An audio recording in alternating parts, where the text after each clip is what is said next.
Olá, curiosos! Eu sou a Juliana, esse é o meu canal e hoje eu tô aqui pra falar um pouquinho de arte pra vocês, como sempre, né? Hoje é dia de chá com arte, então eu já peguei o meu chá, você também aí pode pegar o seu chá ou o seu café pra me acompanhar nessa maravilhosa jornada, certo?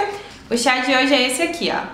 Eu fiz um chá de morango da La Virginia, é uma marca argentina de chás, ela é bem chique. E os chás, eles são bem fortinhos. Se você vê em algum lugar esse chá La Virginia pra comprar, pode comprar porque ele é muito bom, você não vai se arrepender. Então vamos lá, gente. Hoje eu vou falar sobre arte barroca, certo?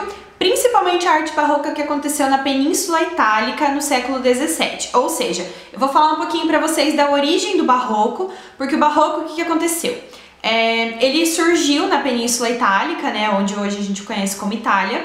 Mas nesse período, era um período que existia bastante disseminação das artes europeias pelo mundo, porque os europeus eles estavam ocupando, né, territórios fora da Europa. Então a arte barroca ela foi sendo levada para outros países, inclusive o Brasil. A gente tem arte barroca aqui no Brasil também. Só que a arte barroca feita aqui no Brasil ela é um pouco diferente da que foi feita na Itália. Assim como, por exemplo, a arte barroca da Holanda, a arte barroca da Alemanha, enfim, elas são todas diferentes. Elas têm alguns princípios em comum, mas elas são feitas de formas diferentes. Então eu vou contar para vocês um pouquinho sobre a origem da arte barroca e as características dela dentro da Península Itálica, certo? Então vamos lá. Assim como aqueles vídeos antigos que eu fazia sobre arte no Enem, eu vou usar o livro da Graça Proença, esse aqui, História da Arte, para explicar para vocês, né? Então o meu embasamento teórico é nesse livro. Se você ainda não conhece esse livro e gosta de História da Arte, eu te aconselho a começar a ler esse livro, porque ele é maravilhoso, você vai se apaixonar. Então vamos lá. Como que surgiu o Barroco? O Barroco, ele surge logo depois do Renascimento. Se você ainda não sabe sobre o Renascimento, procura aí o meu vídeo sobre o Renascimento que você já vai se situar. No Renascimento, a arte ela era focada na razão, ou seja, eles estudavam muito anatomia, formas do corpo humano, né? Era uma arte assim muito embasada na razão. O Renascimento ele se estendeu ali nesse período até o século XVII, né? E a gente percebe uma transição do Renascimento para o Barroco nas últimas obras do Michelangelo. Uma das obras que mostra bem essa transição é o Juízo Final, que é um afresco feito no teto da Capela Sistina no Vaticano. O que acontece? O Renascimento, o foco era na razão, né? Mas aos poucos isso vai se modificando para o foco ser a emoção. Na obra O Juízo Final a gente já consegue perceber algumas dessas nuances, né? O foco passa a ser a emoção e não a razão. As expressões das pessoas nas pinturas, a forma como elas interagem nas obras passa a ser muito mais importante do que uma precisão anatômica, que era o que acontecia no Renascimento, né? O Renascimento via o homem como centro de tudo, né? O foco era mostrar que o homem tinha o seu papel na Terra, né? Na vida. E já no Barroco, eles começam a explorar as emoções do homem, né? Então a emoção passa a ser o ponto principal da pintura, da escultura e das expressões artísticas. E o que estava acontecendo no mundo para influenciar a arte a esse ponto? Nesse mesmo período, acontece a Reforma Protestante. Vocês lembram da Reforma Protestante, que foi operada pelo Martinho Lutero? Então, a Reforma Protestante faz com que as pessoas comecem a pensar sobre assuntos de formas diferentes. Então, a Reforma Protestante, ela deu esse estopim ali de pensamento, que fez com que os pintores e os escultores pensassem também sobre aquilo que eles estavam fazendo e sobre a arte que eles estavam produzindo.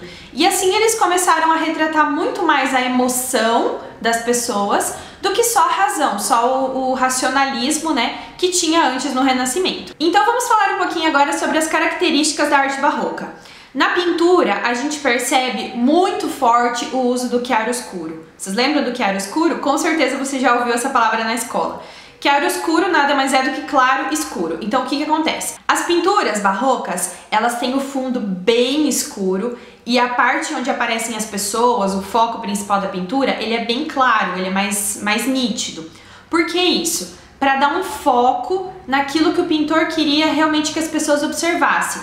Então aqui na arte barroca, o fundo da pintura ele não é tão importante. O importante é o foco mesmo, aquilo que está pintado na frente do quadro, né? Por exemplo, as pessoas, a cena que está sendo retratada.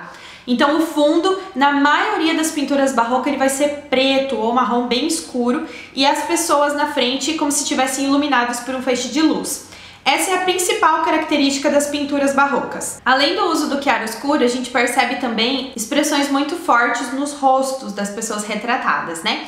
E os temas retratados nas pinturas, a gente pode citar temas cotidianos, cenas religiosas, enfim, cenas que retratam muita emoção. Entre os principais pintores da arte barroca, a gente pode citar o Caravaggio, o Tintoretto e o Andrea Pozzo. Eu diria que o Caravaggio é o mais expressivo de todos eles, né? Ele é o mais, assim, o que produziu obras mais famosas, né? Mais veiculadas pelo mundo. E algumas das obras mais imponentes do Caravaggio são desse período barroco e retratam realmente a síntese da arte barroca. Eu vou falar de uma delas aqui para vocês se situarem. Vamos falar sobre a obra O Tocador de Alaúde, do Caravaggio. Essa obra foi feita pelo Caravaggio em 1596. Nessa obra a gente percebe nitidamente essas características que eu comentei com vocês. O fundo da obra é bem escuro e o foco está no tocador de alaúde, né, como se tivesse um feixe de luz mostrando o rosto dele. Você percebe que o foco é a pessoa mesma que está na pintura. Os objetos ao redor dele não tem tanto foco quanto o próprio rosto, a própria expressão. A escultura barroca também foi super importante para esse período, porque nós temos um escultor desse período que é assim... O Bernini foi um escultor barroco e as obras do Bernini, você olha para elas dá vontade de chorar. O que esse homem fez com pedaços de mármore é assim... inacreditável. As obras do Bernini, elas são, assim, muito expressivas mesmo. A gente consegue ver na imagem da pessoa que ele esculpiu qual era o sentimento dela naquele momento, né? Isso é uma coisa que não tinha tanto na escultura renascentista. Na escultura renascentista, as feições elas eram mais limpas, elas eram mais serenas. E na escultura barroca a gente percebe a expressão muito forte no rosto das pessoas retratadas, principalmente nas obras do Bernini. Nós temos um exemplo de escultura do Bernini que é bem interessante, que é a êxtase de Santa Teresa. A gente vê no rosto dela assim a expressão de êxtase, a gente vê a expressão do anjo que está junto com ela na escultura. Então tudo isso assim demonstra muita expressão, muita emoção, né? Uma coisa que não tinha antes no Renascimento e a partir da arte barroca a gente começa a perceber. E nós temos também expressões da arquitetura barroca que são extremamente importantes. A arquitetura barroca ela foi muito prestigiada, muito difundida, né? Na Europa nós temos dois exemplos clássicos que com certeza você conhece de arquitetura barroca. Primeiro é a Basílica de São Pedro, né? E toda a praça na frente da Basílica que fica no Vaticano. É tudo feito em arquitetura barroca, uma coisa maravilhosa. E também o Palácio de Versalhes, que fica na França. O Palácio de Versalhes, ele também é um exemplo de arquitetura barroca. O que a gente tem de importante na arquitetura barroca? Um rebusco de decorações gigantesco, assim. A decoração da arquitetura barroca, ela é muito, assim, minuciosa, muito detalhista, né? São entalhos, detalhes, pinturas, altorrelevos, tudo isso muito presente, muito forte. E também toda essa questão assim de envolver a emoção, né, dentro do lugar onde você tá. No Palácio de Versalhes nós temos diversos exemplos, né, da pintura barroca presente dentro da arquitetura barroca. A pintura barroca ela trabalha muito com perspectiva, né? Então tem pinturas nas paredes do Palácio de Versalhes que indicam essa perspectiva, né? A forma como a arquitetura é colocada, as colunas, as paredes, o chão, o teto, tudo isso muito rebuscado, é essa união da pintura barroca com a arquitetura barroca. Nós temos muito forte também a presença da escultura na arquitetura barroca, né? Na Basílica de São Pedro, na praça, né, que fica na frente da Basílica, tem diversas esculturas, diversas colunatas. Essa expressão da escultura é muito forte dentro da arquitetura barroca, né? Todas as expressões ali da arquitetura barroca vão ter a presença da escultura muito forte. Então é muito interessante assim, porque a partir da arte barroca, a escultura ela passou a ter uma presença muito forte dentro das peças arquitetônicas também, né? A expressão assim da escultura barroca foi muito importante, ela foi muito difundida. Isso começa no Renascimento, né, com as esculturas do Michelangelo e com as esculturas do Bernini no barroco, a gente vai perceber assim a força da escultura mesmo dentro da arte, né?